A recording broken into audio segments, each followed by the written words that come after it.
Welcome, welcome, welcome. You're now tuned into the AI Africa News Group podcast, your number one source for all things tech, innovation, and digital transformation across the continent. I'm Kwame. And I'm Tayo. And together, we're your guides on this exciting journey into Africa's booming tech space. Whether it's homegrown AI tools, African-led hackathons, or breakthrough inventions, we're putting the spotlight on the brilliant minds and the bold moves shaping Africa's digital future. Now, did you know Africa's tech sector attracted over $3.3 billion in funding just last year alone? And AI startups are sprouting everywhere. Nigeria, Kenya, Rwanda, Ghana, you name it. Here's something that might surprise you. While Silicon Valley grabbed headlines last year, Africa quietly attracted over $3.3 billion in tech funding, completely transforming how innovation happens across the continent. That's fascinating because most people don't realize just how rapidly the African tech ecosystem is evolving. What's really catching my attention is how this funding is being deployed in uniquely African ways.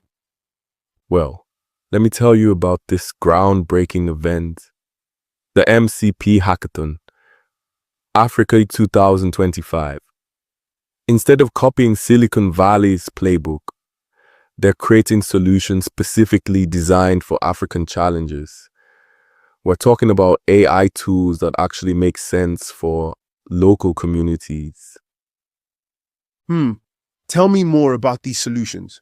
What kinds of problems were they tackling? So picture this. Teams developed smart agriculture tools that consider local soil conditions and traditional farming practices. But here's what's really exciting. They created AI-powered translation tools for indigenous languages, helping preserve cultural heritage while building bridges between communities. You know what really stands out to me? That innovative chatbot for first-time business owners.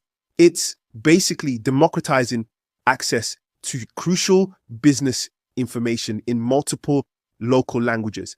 Exactly right.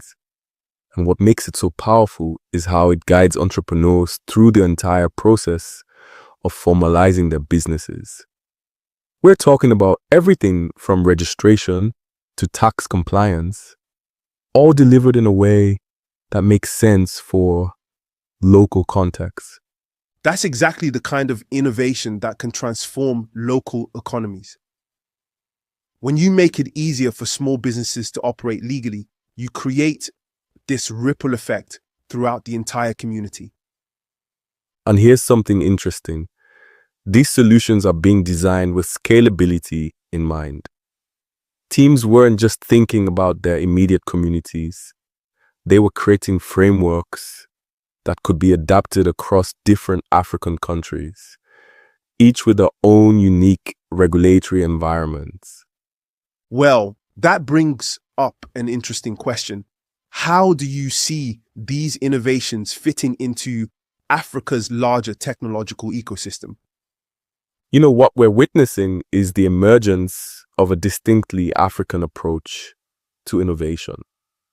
These solutions are being built on existing successful platforms like M-Pesa in East Africa, adding new layers of functionality while respecting how people already use technology.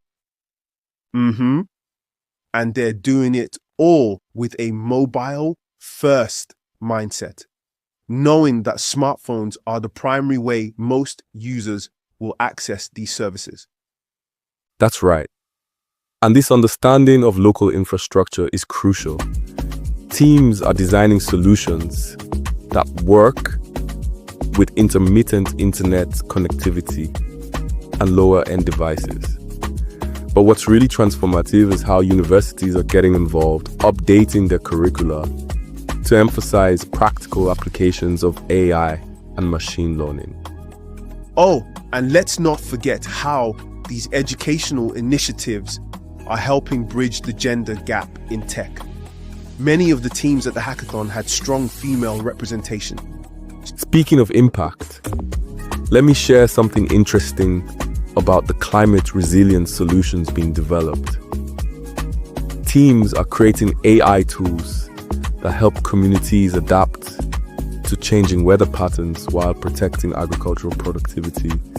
It's technology with immediate practical benefits.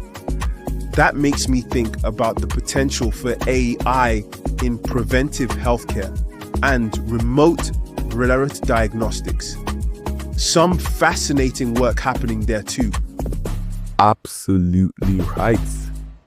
And with Africa's young population, there's an enormous need for scalable solutions in education technology.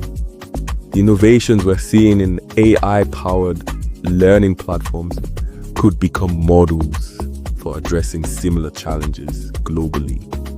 Well, that's bringing us full circle to why these locally developed solutions are so important. They're created with a deep understanding of actual needs and constraints. Looking ahead, I think we're going to see even more focus on solutions that address climate change, healthcare access, and financial inclusion. The future of African tech is being written right now, and it's being written by Africans themselves. You know what makes me most optimistic? The way these innovations are creating opportunities for young Africans to build solutions for their own communities. And that's really the key takeaway here. We're seeing the emergence of a new generation of African innovators who aren't waiting for solutions to come from elsewhere. They're building their own future, one line of code at a time. And that wraps up today's episode of the AI Africa News Group podcast, where African innovation meets global impact. Make sure you subscribe, share this with your fellow tech lovers, and join our WhatsApp channel so you're always plugged into Africa's AI movement. See you in the next episode.